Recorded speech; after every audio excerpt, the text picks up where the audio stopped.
em Romanos 5, verso 1. No livro de Romanos, capítulo 5, verso 1.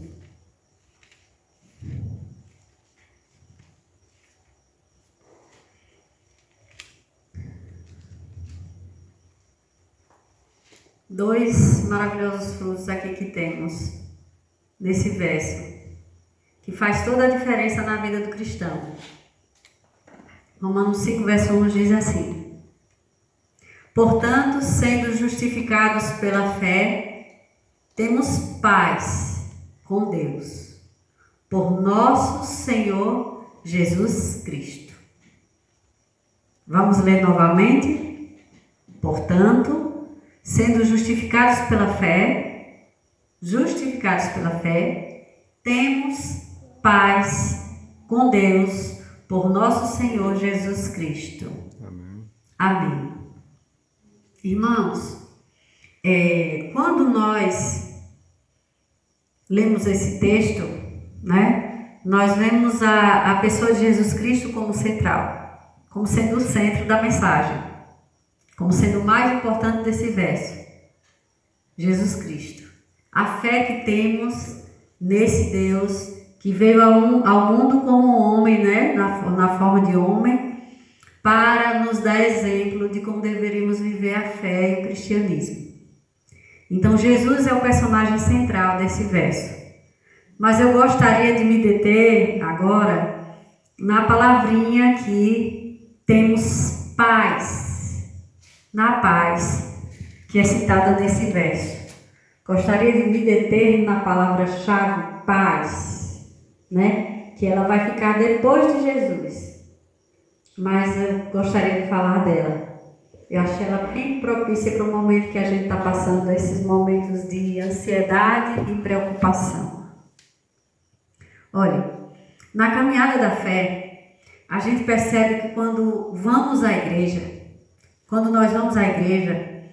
se estamos doentes e vamos à igreja, nós temos a cura? Nem sempre. Não temos a cura das enfermidades, porque fomos à igreja e encontramos com Jesus. Apesar de que Jesus é médico dos médicos, mas nós encontramos, sabe o quê? Quando estamos doentes e vamos à casa de Deus e encontramos com Jesus, nós temos paz. E quando estamos endividados e vamos à igreja, as dívidas deixam de existir porque nós encontramos com Jesus, porque oramos e sentimos a presença de Jesus? As dívidas deixam de existir? Não deixa de existir. Mas encontramos agora paz. Porque é isso que Jesus traz. Paz em meio à tempestade. E se estamos desempregados e vamos à igreja, o emprego agora aparece? Assim como passe de mágica? Não. Mas quando estamos aflitos, agoniados, vamos dizer assim, preocupados, ansiosos, por falta de emprego, e você vai à casa de Deus, e você ajoelha, e você ora, e você encontra com Jesus, o que você recebe agora? Paz. E para quem está com problema na família, um filho nas drogas, uma filha na prostituição, e você vai à igreja, e você vai encontrar com Jesus, o problema deixou de existir, seu filho agora vai deixar a vida que está levando, a sua filha vai deixar a vida que está levando, seja lá como for.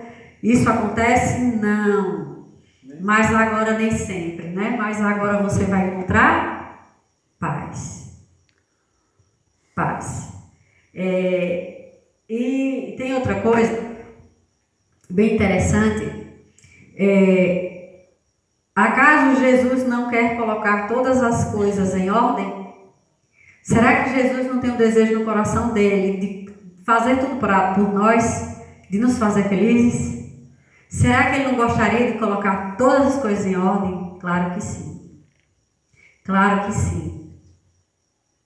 É o desejo do coração de Jesus que nós tivéssemos uma vida feliz. Que nós tivéssemos uma vida, vamos dizer assim, com todas as coisas em seus devidos lugares, livre do pecado. Porque as dores e sofrimentos que passamos aqui neste mundo, tudo isso é por conta do pecado. Né? Senão a chuva viria a seu tempo, senão teríamos alimento, senão tantas dores seriam evitadas se o homem olhasse para Cristo, vivesse para Cristo, buscasse paz com Deus. Irmãos, e é o presente do céu, você sentir paz em meio à tempestade. Quem já experimentou isso aqui? Quem já experimentou paz em meio à tempestade? Quando eu estava estudando aqui esse sermão, eu me lembrei do momento mais angustiante da minha vida. Eu acho que cada um de vocês tem 2 momentos angustiantes da minha vida. E nos 2 momentos, em um eu senti uma angústia terrível, no outro eu tive um medo terrível. Mas o primeiro momento foi uma angústia terrível que eu tive. Preocupação, angústia, dor. Saudamos para saber a notícia. O médico pediu que a gente fosse para o hospital. E como eu já era da área de enfermagem, da área, né, de saúde, e eu sabia o quadro do meu pai, e eu percebi que meu pai estava definhando para a morte. E ligaram no hospital e pediu que a família fosse ao hospital, que eles queriam conversar com a gente. Meu pai estava na UTI. E parece loucura, mas na rampa, tinha uma rampa, você vai subir numa rampa e virava assim. E para ir para a UTI, você subiu uma rampa e no caminho da rampa eu fiz uma oração a Deus. Eu me lembro que eu segurei assim no corrimão, caminhei bem devagarinho, meus irmãos, minha mãe, saíram todos contentes, conversando, felizes. Não imaginava nada. Eu já tinha certeza que meu pai tinha morrido, eu já sabia. Porque aconteceu algo, eu orei a Deus e pedi ao Espírito Santo que me avisasse se o meu pai morreria naquela situação. E quando foi no dia 27 de novembro, e o ano eu esqueci, 27 de novembro, era um domingo, 6h30 da manhã, eu ouvi a voz do meu pai. Eu estava dormindo, aí acordei com essa voz.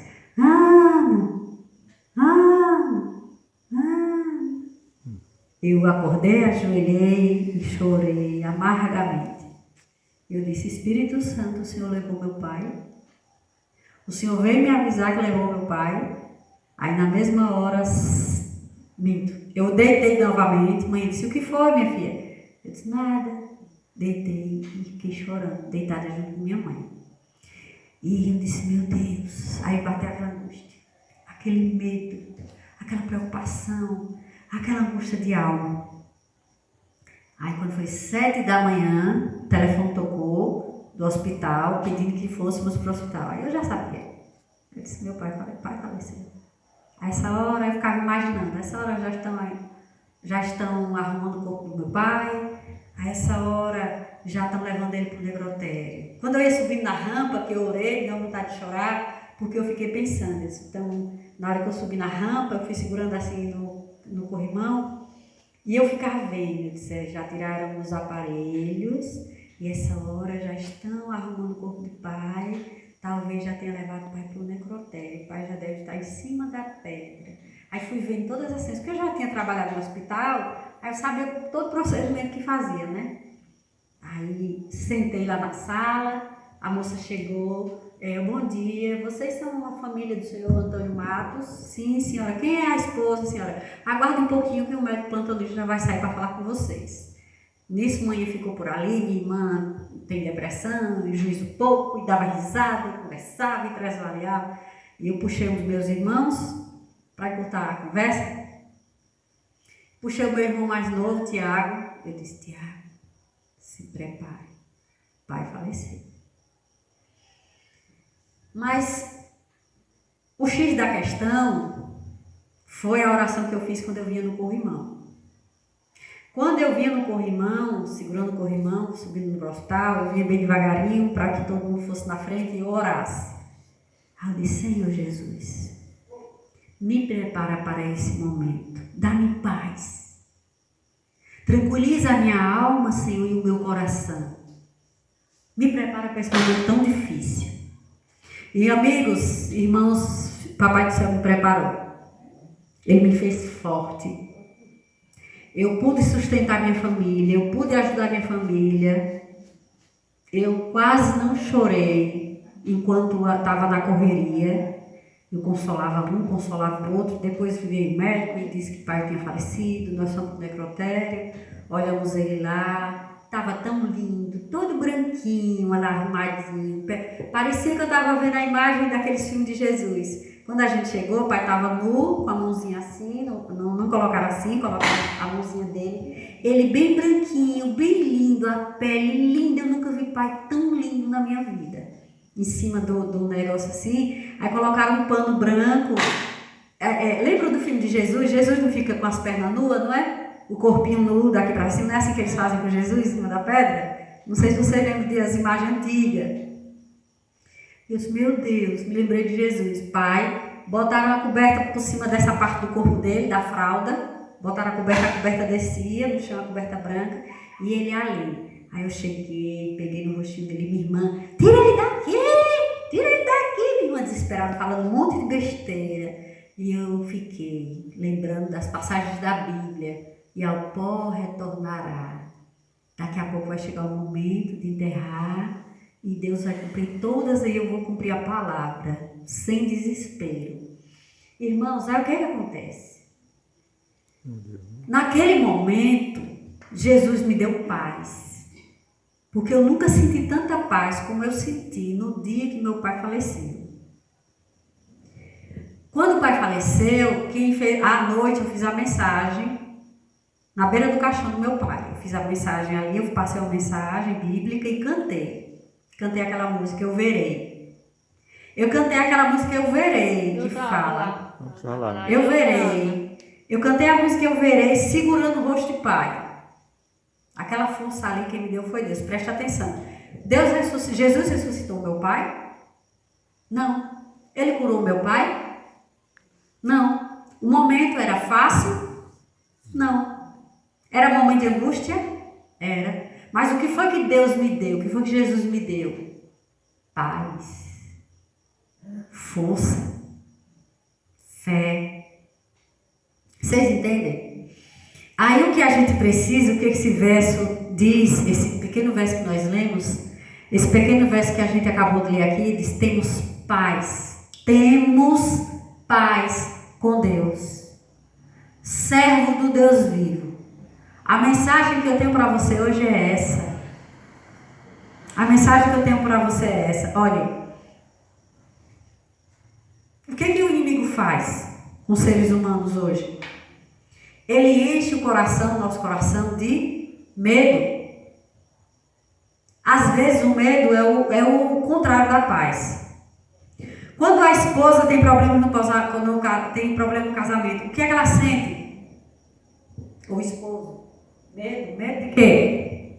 Medo de perder o esposo. Medo de perder a esposa. Quando os filhos estão com problemas nas drogas, seja lá como for, quando arrumam uma namorada que o pai não se agrada, quando arrumam um namorado que a mãe e o pai não se agradam, o que é que eles sentem? Medo. Medo. E esse medo faz com que nós percamos a esperança. A gente perde a paz. A primeira coisa que a gente perde quando tem problema é o quê? A paz. Primeira coisa, quando nós passamos por situações difíceis, a primeira coisa que a gente perde é a paz. Aí a gente perde também junto a esperança. Aí agora o medo toma conta. O medo nos apavora. E o que é que acontece agora? A gente cega. Não enxerga mais nada. O medo faz a gente não enxergar nada, não um palmo na frente. O medo faz com que a gente perca. Quando a gente está com muito medo, a gente não enxerga os caminhos que tem, as soluções que tem. Vocês estão entendendo? Então, quando a Bíblia diz não temas, a Bíblia diz não tenhas medo. Você está sem emprego, está difícil? Tá, mas não tenha medo, não temas. Porque quando a gente perde o emprego, qual é o medo que o ser humano tem, que a pessoa tem? O medo de não ter o que comer, o que vestir, Medo de não ter o que comer, de não ter o que vestir, não é? É o homem que perde sua esposa amada, a sua esposa amada que perde o seu amado, ou a mulher que perde o seu amado também, é o seu emprego, e se perde a paz, e o medo toma conta. E quando nós buscamos essa paz em Deus, essa paz, ela dissipa o medo, porque você agora se encoraja, não é? Eu estou desempregado, mas Deus vai me ajudar, e eu vou conseguir um emprego. Meu marido me deixou. Está doendo, mas Deus vai me dar força. Você ajoelha e levanta agora com o coração cheio de fé. Quem é que não já passou por um momento de difícil? E o medo tomou conta. O medo de não vencer. O medo de não vencer seu próprio medo. Sabia? Sabia que a gente tem medo de não vencer o próprio medo? Tem situação na vida que apavora tanto a gente.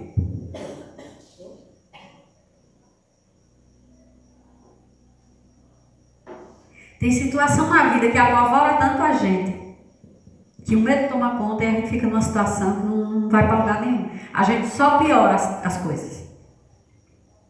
Porque o medo tomou conta.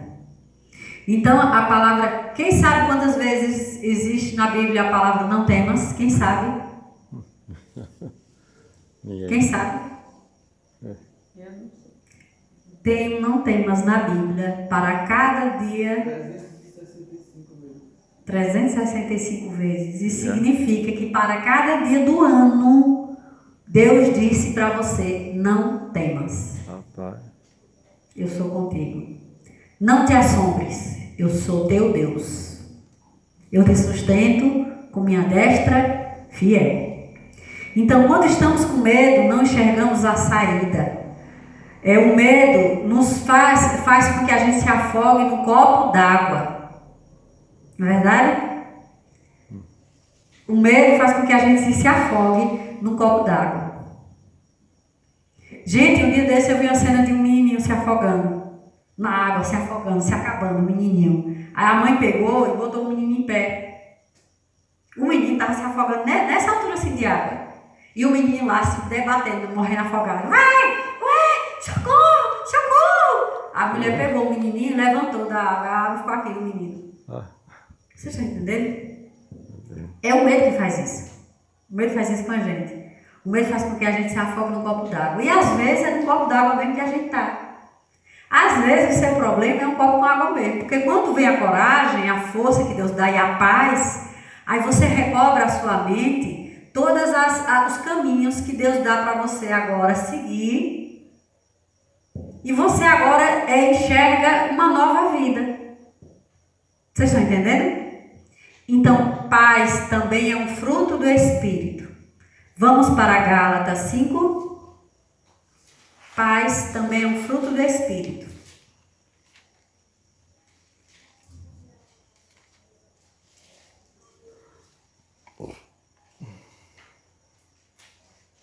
Gálatas, mais um pouquinho à frente.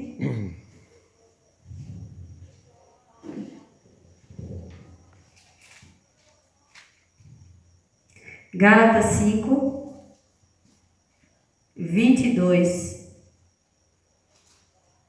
Nos diz: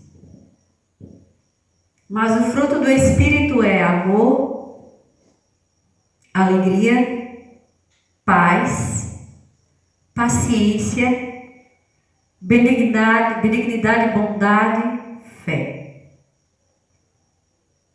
Paz com Deus. E o interessante, o que eu acho interessante é que os frutos do Espírito, eles estão todos ligados. Eles estão todos interligados, os frutos do Espírito. Porque, é interessante aqui, fruto do Espírito é amor. Quem tem amor tem alegria, quem tem amor tem paz, quem tem amor tem paciência, quem tem amor tem benignidade, bondade e fé. Quem não tem amor não tem fé. O último dos frutos é a fé. Quem não tem amor pode prestar atenção. A pessoa que não tem amor, ela não tem fé. A pessoa amorosa, você prega para ela, logo ela recebe a palavra e a palavra se firma no coração dessa pessoa, porque ela é amorosa. Já perceberam isso? A pessoa fria, você fala para ela, ela acha bonito, ela admira, mas entra aqui e sai aqui. Ela não tem amor. Porque o amor vem de Deus.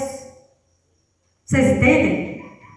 Aí vem a alegria, aí vem a paz, aí vem a paciência. A pessoa que é amorosa, ela é paciente, ela é bondosa. E a fé entra fácil no coração dela. Os frutos do Espírito são interligados demais. Eu acho muito interessante. A pessoa que tem um dos frutos do Espírito é a paz. A pessoa que tem Deus na sua vida, que tem fruto do Espírito Santo, ela não gosta de guerra, ela gosta de paz. E às vezes nós fazemos guerra, mas ficamos felizes com a guerra? Não. Eu mesmo faço guerra. Desde que sofre. Né? Desde que sofre com a guerra. Né? Mas a guerra da mulher é sempre um melhoramento. Né? A mulher, Deus deu um presente para mim e deu um presente para ele. Né, Décia? Deu. Eu tenho consciência que ele me deu um grande presente e me deu para ele. Porque eu vi um vídeo ontem e o homem disse bem assim: o casal perfeito é aquele que gosta das mesmas coisas, que querem estar nos mesmos lugares, que fazem as mesmas coisas, por mais que sejam absurdas para outros, e eles gostam de estar fazendo. E ele foi falando um monte de coisas. Vixe, é eu e Dege. É eu e Dege. Porque às vezes eu fico vendo as pessoas falando assim: ave mulher, todo final de semana você vai ver que se pica na roça de sua sogra. Eu amo ir para a roça, meu marido ama ir para a roça da mãe dele. E eu amo ir para a roça da minha sogra com ele. Vocês já pensaram se você tivesse casado com uma mulher que não gostasse de ir para a roça da mãe? Não estava frito esse homem? Você está entendendo? Ele ama estar participando de coisas do clube, de coisas dos gravadores, da fanfarra. Ele gosta de fazer o bem. Há tantas coisas que ele gosta, que eu gosto, que ele gosta, que eu fico, meu Deus, já pensou se eu tivesse casado com um homem que não fosse um homem de fé, que não quisesse estar? Que eu tenho meus defeitos, mas tem coisa que eu tenho ali, na risca. Amo ir para os cultos. Se eu tivesse casado com um homem que não gosta de ir para o culto, eu não morria de coração? Eu não ia morrer de desgosto? Mas é eu e ele, rato de igreja. Eu e Degival. 2 ratinhos de igreja, é eu e ele. A gente só não está mais nos cultos. A gente só perde o culto se estiver doente ou se não puder de jeito nenhum. Mas o que a gente faz, poucos fazem. A gente trabalha, chega em casa, toma banho correndo para a igreja. No trabalho nós estamos morrendo, já no giral. Mas se disser, vamos para a igreja, tem culto de quarta-feira, culto de domingo, seja lá como for. E nós somos bem parecidos. Eu vejo ele fazer, vejo ele fazer, e admiro, acho bonito e acompanho. Assim, tem coisas assim que Deus foi um presente que Deus deu. Então, a fé é um presente que Deus dá pra gente. E essa fé, quando você tem Jesus Cristo na sua vida, quando você busca a presença de Jesus Cristo na sua vida, você tem paz. Por mais que você passe por problema, porque às vezes, irmãos, nós somos fracos. E quando sou fraco, a Bíblia diz, aí é que sou forte. Meu amigo, a palavra de Deus diz que não estranhe esse fogo que há no meio de vocês. Não estranhe as provações que vêm para vocês. Porque são essas provações que vai nos tornar experientes para uma vida. Vai nos preparar. Degival uma vez, acho que foi Degival, não sei se foi, acho que foi Degival que me mostrou. E eu escrevi no status do meu zap, e até hoje nunca tirei, que mar agitado, mar calmo não faz bons marinheiros. Mar calmo não faz bons marinheiros. Você sabe por que eu passo por problemas? Eu e Degival passamos por problemas no casamento? Todo casal passa porque Deus quer moldar o casal. Deus quer unir. Por que Deus quer unir? Porque para que eu e ele, para que nós dois nos tornemos uma só carne, é preciso que nós estejamos bem parecidos, bem unidos, bem um cuidando do outro, bem adivinhando o pensamento do outro, bem agradando um ao outro. Vocês estão entendendo? E quando a gente casa, é interessante, quando a gente casa, a gente vem de duas famílias totalmente diferentes. Totalmente diferentes. E quando nós nos casamos, nós somos pessoas bem diferentes. Um é carinhoso demais, o outro já é mais reservado. O outro já é mais reservado. Agora, como é que Deus vai fazer para pegar o reservado e o carinhoso e unir?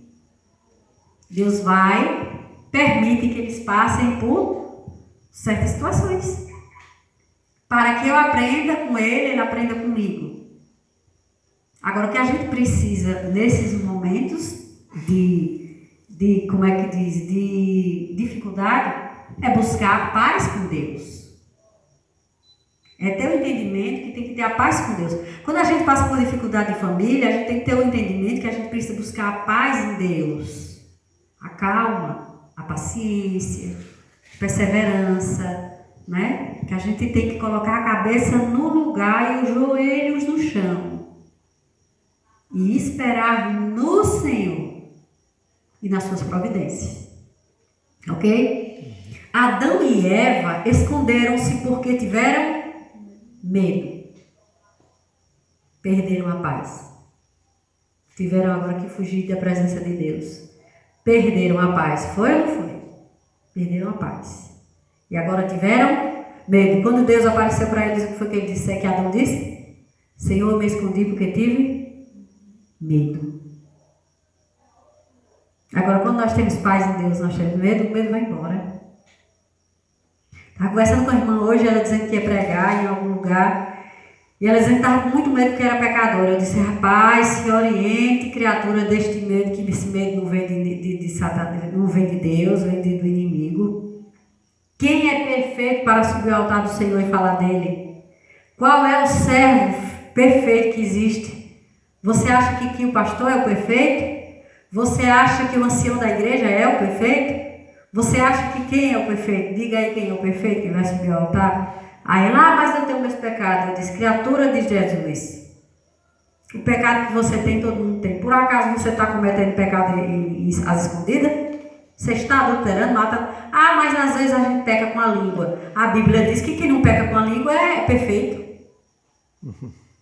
Você está entendendo? Eu disse, tira isso da sua cabeça, siga e prega o evangelho, porque foi a ordem que Deus deu. Ele não disse assim, os perfeitos sigam e preguem o evangelho. Jamais.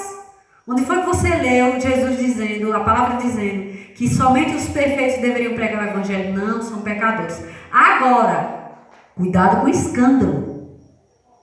Porque a palavra de Deus diz, ai daquele pelo qual vier o escândalo. Pecado é uma coisa, escândalo. Né? O que a gente está vendo por aí muitas vezes hoje em dia é escândalos e escândalos acometidos por pessoas que se dizem servos de Deus. Isso não é para nós. Não vamos nos conformar com o pecado, mas também não vamos viver uma vida dupla de escândalos às escondidas e achar que está tudo bem e sair por aí pregando o evangelho. Tudo tem o seu equilíbrio. Alguns escondem-se atrás da soberba, do orgulho. Tem gente que passa por situações de dificuldade e não sabe assimilar suas dores. Aí elas, sabe o que é que elas fazem? Elas distribuem para o mundo soberba, agressividade, orgulho. Tem muita gente que comete tem esse tipo de comportamento e sabe por que essas pessoas fazem assim? Elas fazem assim para se esconder. Porque ela tem medo de ser ferida. Ela tem medo de ser atacada, ela tem medo de ser envergonhada, ela tem medo de ser passada para trás. Se for uma mulher muitas vezes que já separou, já sofreu, já foi traída, por medo ela se torna uma outra pessoa, se esconde. Essa pessoa ainda não aprendeu a colocar a sua vida, a depor a sua vida, a buscar paz com Deus. Ela não aprendeu ainda. Ela não sabe o caminho da paz. E o caminho da paz é Cristo. É Cristo. Porque quem conhece a Jesus passa pelo pior momento, primeiro vale da sombra da morte. Mas ele tem paz. É paz porque não existe o problema? Não, meu irmão. É paz em sentir consolo. É paz em sentir a companhia de Jesus. Tem coisa melhor do que você sentir a companhia de Jesus? Tem coisa melhor do que você passar por dois sofrimentos, por choro, lágrima, pelo vale, e você entender e sentir a mão de Jesus ali? Você sentir ele dizendo: estou aqui, filho. Chore. Eu estou vendo sua lágrima. Pode chorar. Está doendo. Eu estou vendo sua dor. Vai passar. Comigo vai ser tudo diferente. Eu fico olhando, meu Deus, eu não quero me gabar, mas eu me lembro da dor para mim e a dor para minha irmã. Eu orei, quando eu vi meu pai, eu vi o cumprimento de uma coisa que era lógica de acontecer. Meu pai abusou da saúde a vida inteira, ele bebeu demais, ele fumava, ele fazia bobagem demais, ele ficava 15 dias bebendo sem comer. Meu pai estragou a saúde dele. Você está entendendo? Quando ele veio a adoecer, quando ele caiu na cama que adoeceu, já estava com 70 e poucos anos, a morte... Como é que Deus ia realizar um milagre na vida de uma pessoa que teimosa? Era diabético, se deixasse ele comer doce, se deixasse ele comer o que vinha na frente e dizia: por mim morre. Vocês estão entendendo? Era um caminho que não tinha como. Minha irmã, quando soube que o pai estava morto, pegou aqui no colarinho do médico, sacudiu o médico, só faltou bater o homem. Morri de vergonha. Morri de vergonha. Que cena terrível. Com Deus. Ela não orou, ela não meditou. Depois eu peguei ela, chamei do canto e disse: olha, presta atenção, coloque o seu joelho no chão. A Bíblia diz que nós podemos chorar, mas não podemos nos desesperar, que isso não é amor. Ah, mas eu amo meu pai. Parece que você não ama. Escândalo nunca foi prova de amor para ninguém. Que no hospital eu via gente matar gente, menino que matou o pai, jovem que matou a mãe, e chegava no hospital: eu quero morrer, minha mãe. Foi ele que matou a mãe.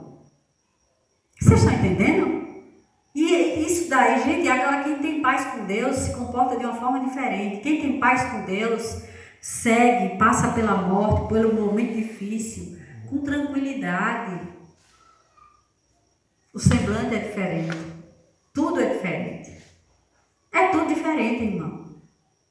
Eu me lembro de uma mulher no hospital, que teve uma cena no hospital uma vez, Teve uma cena no hospital que eu disse: meu Deus, como o doutor Adrovan tem um coração ruim. Mas ele foi muito sábio. Uma mulher no hospital, o marido morreu. Foi para o oxigênio, chegou passando mal, foi para o oxigênio, ele tinha falta de ar, asma e morreu. Gente, essa mulher, ela se enrolava pelo chão, assim, se batendo lá na porta da enfermaria. Caía assim, se caía, e as mulheres pegavam, mulher, e ela se jogava. Aí o doutor Adrovan chegou, muito sábio, bateu nela assim, fez: levante, por favor, e se controle. A mulher agora chorou, chorou, mas um choro controlado. E eu fiquei com aquilo na cabeça, eu não tinha muito juízo, curiosa. Aí eu disse: oxente, porque a minha menina, mas o que foi que aconteceu? Eu não entendi. A mulher estava ali por causa do marido e... Ela disse: mulher, você sabe por que esse homem morreu? Eu disse: oxente, não. Ele tem falta de ar, ele não pode, ele tem não sei o que lá com fumaça, ele não pode sentir fumaça. E ela está desde o começo do mês de junho, fazendo fumaça na casa dela, fazendo fogueira na casa dela para matar o marido. Diz que tinha um namorado, a mulher. Diz que a mulher tinha um namorado, fez fogueira os meses tudo, para que já era final de junho, nem me lembro mais, para ver. Você está entendendo? Todo mundo já sabia do acontecido, chegou o sabido, levante. Aí a menina: você não sabia não? Você não conhece ela não? Eu disse: não conhece, não, era nova no hospital. E assim, aí eu estava conversando com minha irmã, aí eu contei a história da minha irmã na época, eu disse: olha, em parte nenhuma do mundo escândalo é prova de amor. A gente precisa fazer o que tem que fazer em vida, enquanto as pessoas estão vivas. Mas se jogar pelo chão depois que morreu, isso você está entendendo? Minha irmã, aprenda a orar. Vamos ajoelhar e pedir a Deus que nos dê força. E eu digo para vocês que eu me ajoelhei com minha irmã e nós oramos. E ela se comportou, chegou em Antas, se comportou como uma moça. Chegou na igreja, sentou, chorava. Você não vai chorar? Você não pode chorar porque está sofrendo? Você não vai chorar? Vai chorar sim. Não vai derramar lágrima? Tem que ficar igual, fingindo que é forte? Não. Mas quem tem paz com Deus tem um comportamento completamente diferente dos desesperados. Vocês estão entendendo, irmãos? A gente tem que ter confiança, esperança e fé, e até enquanto puder. E a gente vê tantas situações difíceis, a gente vê tanta coisa nesse mundo, que a gente precisa a cada dia alimentar, né? Alimentar a nossa fé e nos entregar totalmente a Jesus. Tem dores que demoram a passar. Tem dores que demoram a passar. Tem outras que passam ligeirinho. A gente ajoelha e parece que Deus, Jesus tira com a própria mão, assim, rapidinho. Mas tem outras que demoram mais a passar. Então, o que é que você faz? Ajoelha mais ainda, né? Porque a palavra de Deus diz que socorreria o justo. E diz também que o justo viveria pela fé. Nós precisamos viver pela fé. Nós precisamos a cada dia aprender a vivermos pela fé. Pela fé que temos nesse Jesus, no nosso Senhor e Salvador Jesus Cristo. E todo o medo que nós temos que tomar muito cuidado com os medos que nós temos. Eu tenho medo de tudo. Eu tenho medo de muita coisa. Muitos medos eu já perdi. Muitos, graças a Deus. E outros eu ainda não perdi. E outros medos me vieram, que eu não tinha e hoje eu tenho. Mas eu confio, eu sei quem eu tenho crido. Né? E o que eu não posso é me esconder do meu Salvador, de forma nenhuma. Pecados eu tenho, mas me esconder dele por medo jamais. O que eu tenho que fazer é me ajoelhar aos pés do meu Salvador, clamar a Ele que traga paz ao meu coração. E quando quando o medo tomar conta de você, muda a situação. Saia do ambiente que você está. Saia da situação. Muda a situação. A psicologia explica isso. Que quando você estiver sentindo muito medo de uma situação, se é uma pessoa que está lhe trazendo medo, se é uma situação que está lhe trazendo medo, sai daquela situação, sai perto daquela pessoa, evite, fuja daquilo ali, pedindo forças a Deus, se afaste, né? E quando você voltar para perto daquela situação, você vai voltar com mais força, com mais segurança, com mais fé. E eu digo uma coisa para vocês, que meus queridos irmãos, o título que eu escrevi aqui, como vencer a ansiedade e a preocupação, somente buscando a presença de Deus, somente buscando paz com Deus, paz em Jesus, porque só Ele pode nos dar a paz. Não é a paz de não ter problema nenhum, não. É a paz de ter a companhia dele no meio do problema. É aquela paz de você saber que o barco está a ponto de virar. A ponto, cai, mas não cai, vira, mas não vira, vira, mas não vira. O mar está agitado. E você ali dizer, eu tenho paz, porque sei que quem está comigo aqui no barco. Eu sei quem é que luta por mim. Eu sei quem me defende. E essa certeza nos dá uma força tão grande, nos dá uma paz tão grande, não é verdade?